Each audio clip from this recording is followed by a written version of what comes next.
Sualda bizə deyir ki, x oxu boyunca hərəkət edən cismin sürət zaman qrafiki verilib. Və 0 anında cisim koordinat başlanğıcından keçir. Koordinat başlanğıcı nədir? Bax, bir x oxu götürsək, 0 nöqtəsindən keçir başlanğıcda. Baxın, bu A nöqtəsindən hərəkətə başlayır. Sonra deyir ki, hansı zaman anında cisim yenidən həmin yerə, koordinat başlanğıcına qayıdır. Bu nə deməkdir? Yəni, cismin yer dəyişməsi 0 olar. Buradan getmişdi, burada qayıdacaq.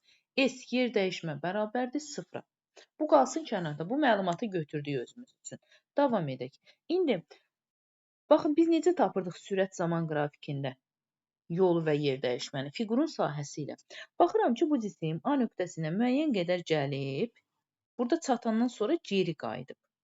Baxın, indi VT qrafikində geri qayıtmanı, hərəkətin istiqaməti nə zaman dəyişirdi? T oxunu kəsəndə.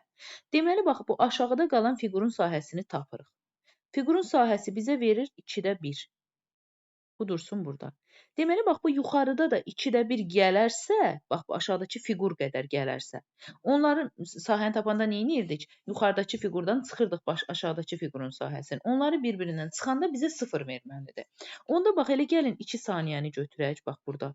Görək 2 saniyəni tapanda fiqurun sahəsi nəyə bərabər olacaq? Baxın, buradan bura qədər 1-dir, buradan bura qədər 2-dir. Kadetləri bir-birinə vururam, bölürəm 2-yə. Bu da eləyir 1. Bizə dəqiqə. 1 vurulsun 2 bölünsün. Aha. Deməli 2 saniyəni götürə bilmərəm. Bu hardasa 2-nin yarısı qədər olacaq. Bax, burada 1 düşübsə, mənə lazımdır 2-də 1 düşsün, yarımçıq. Ona görə 1,5-i götürə bilərəm. T bərabərdir 1,5 saniyə anında.